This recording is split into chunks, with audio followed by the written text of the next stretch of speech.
à chacun et à chacune, bienvenue sur cette vidéo, je suis très contente de vous retrouver aujourd'hui et pour la vidéo de la semaine. J'espère que vous allez bien. Alors, cette semaine, je vous l'ai dit la semaine dernière, j'ai encore envie de vous parler de psychogénéalogie et de vous expliquer surtout comment se déroule une thérapie en psychogénéalogie. La semaine dernière, je vous expliquais que les programmations transgénérationnelles nous construisent. La science l'a prouvé, les traumatismes subis par nos aïeux s'inscrivent dans notre ADN en tant que charge émotionnelle. Et même si nous n'avons pas vécu le traumatisme, eh bien ça nous poursuit dans notre ici et maintenant. Et ça a plusieurs conséquences diverses et variées. Des comportements négatifs qu'on n'arrive pas à contrôler, des schémas de vie répétitifs, des maladies, des peurs, des croyances limitantes qui nous empêchent de nous réaliser, etc., etc. La psychogénéalogie, ça sert à démarrer un travail individuel pour se soustraire de nos loyautés familiales négatives et reprendre notre jeu en main, ce que nous sommes là, ici, maintenant, en tant qu'individus. Mais alors, comment ça se déroule une thérapie en psychogénéalogie ? Eh bien, tout d'abord, j'ai envie de vous dire qu'il n'est pas forcément nécessaire de connaître toute l'histoire de sa famille et de connaître tous ses secrets, tous les non-dits. Et Dieu sait que dans certaines familles, il y en a beaucoup.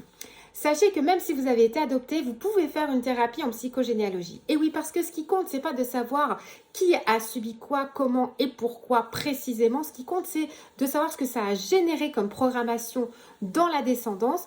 Qu'est-ce que ça vient nous polluer, en quoi ça vient nous polluer et en prendre conscience pour entamer une déprogrammation et reprogrammer quelque chose de plus positif. Donc, lorsque vous décidez de consulter un psychogénéalogiste, les premières séances servent à définir un objectif. Qu'est-ce qui se passe dans ma vie? Pourquoi je suis en colère? Pourquoi je suis frustrée? Pourquoi je suis malade? Pourquoi mes relations ne perdurent pas? Etc., etc.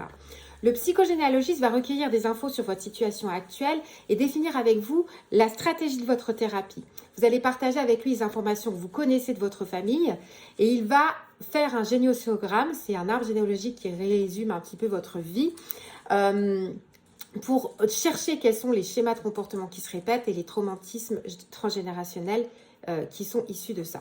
Et ensuite, on va utiliser des techniques d'hypnose qu'on peut utiliser pour remonter un peu plus loin dans l'histoire de la lignée. On peut aussi utiliser la numérologie et on peut aussi proposer des exercices pratiques à effectuer pour vous aider à guérir de ces traumatismes subis et à reprogrammer quelque chose un peu plus positif.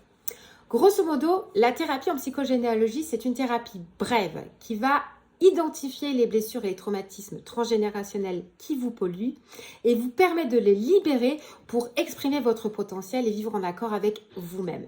C'est, je trouve, une très belle façon de s'honorer. Qu'est-ce que vous en pensez? Voilà.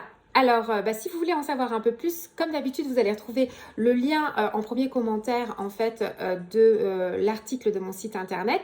Vous pouvez aussi me poser vos questions, vagabonder sur mon site internet également. Et en attendant, moi, je serai très contente de vous retrouver la semaine prochaine pour vous parler des soins énergétiques et du fait que c'est un fait scientifique au jour d'aujourd'hui. Voilà, je vous souhaite encore une très belle journée. Merci d'avoir été là avec moi. Aloha à chacun et aloha à chacune. À bientôt!